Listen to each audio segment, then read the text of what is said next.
wabarakatuh. Kembali lagi bersama saya Ulfa Selastianingro dalam demonstrasi kontekstual modul 1.3 Fisik B Penggerak.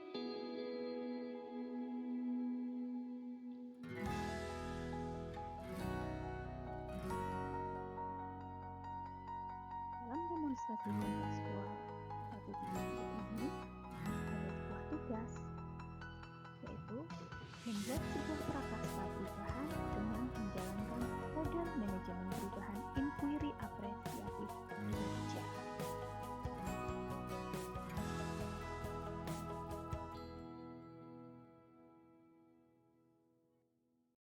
Inquiry apresiatif yaitu adalah paradigma sekaligus model manajemen perubahan yang memegang prinsip psikologis positif dan pendidikan positif, dan pendekatannya berbasis kekuatan.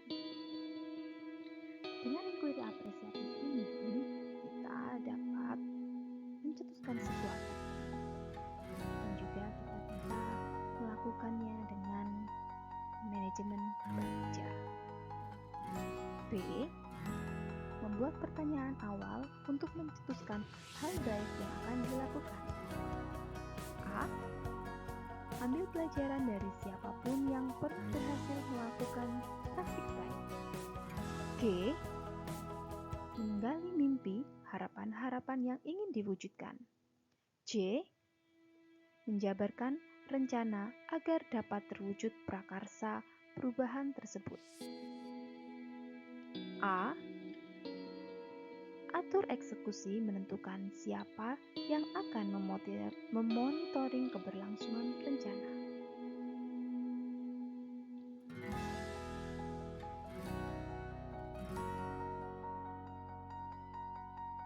Rumuskan visi.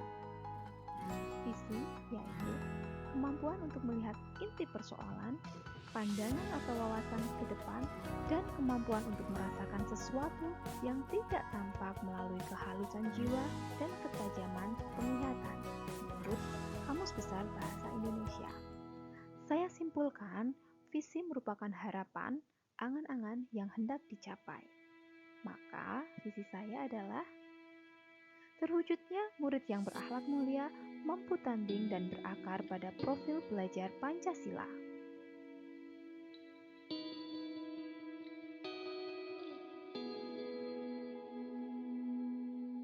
Identifikasi menggunakan ATAP.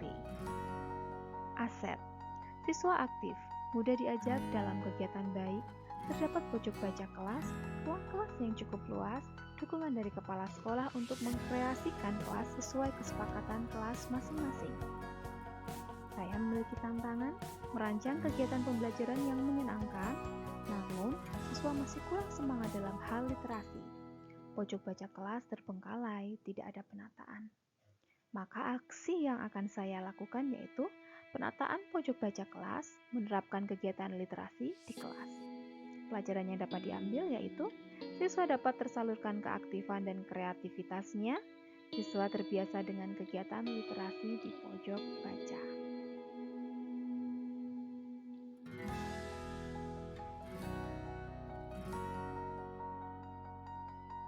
Prakarsa perubahan yang saya buat yaitu mengoptimalkan pojok baca sebagai tempat yang menyenangkan bagi anak.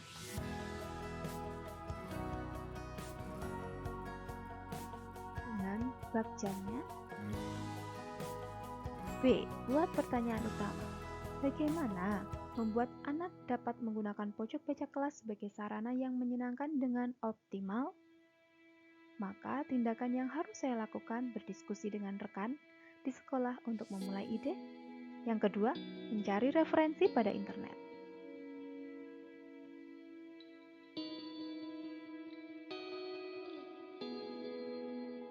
A. Ambil pelajaran.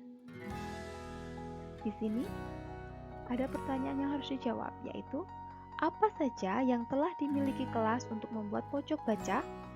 Siapa yang sudah berhasil membuat kegiatan yang menyenangkan dengan pengandaan pojok baca? Bagaimana cara menata pojok baca agar menjadi tempat yang menyenangkan? Penyelidikan yang dapat dilakukan yaitu mendata barang-barang yang dapat dijadikan pojok baca di kelas, Yang kedua, bertanya langsung kepada guru di sekolah lain yang sudah menerapkan pojok baca sebagai aktivitas yang menyenangkan bagi murid. Yang ketiga, berdiskusi dengan murid untuk menentukan konsep pojok baca yang akan dibuat di kelas.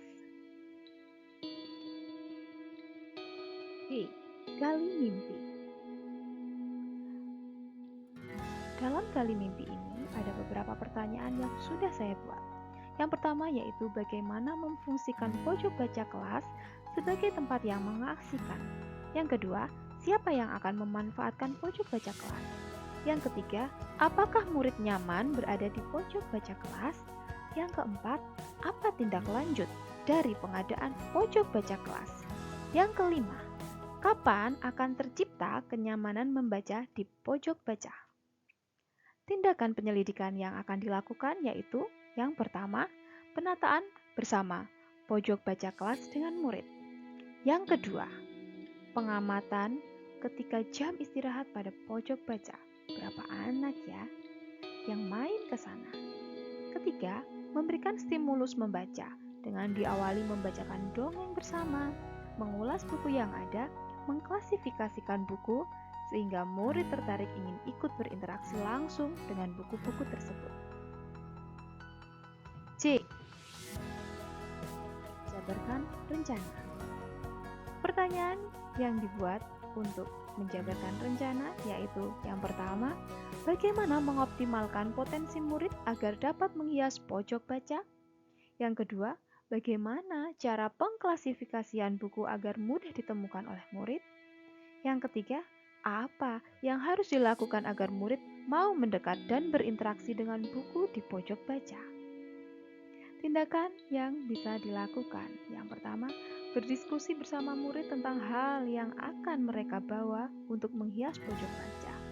Yang kedua, membuat permainan fiksi non-fiksi. Kemudian murid-murid secara estafet menaruh buku sesuai kotak pada rak buku. Yang ketiga, melakukan koreksi bersama tentang kegiatan pengklasifikasian, menstimulus murid dengan membacakan buku, meminta anak mencari referensi dari buku pada pojok baca, menuliskan jurnal membaca.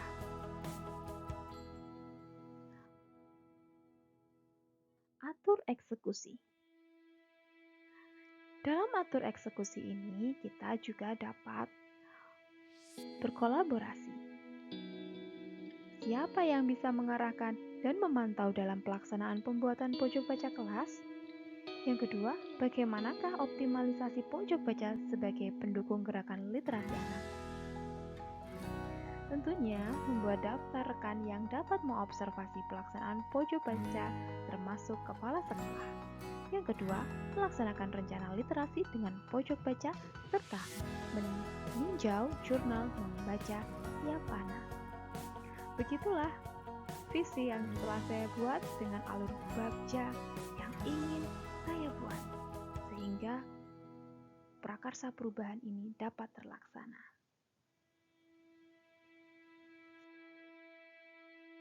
Sekian dan terima kasih.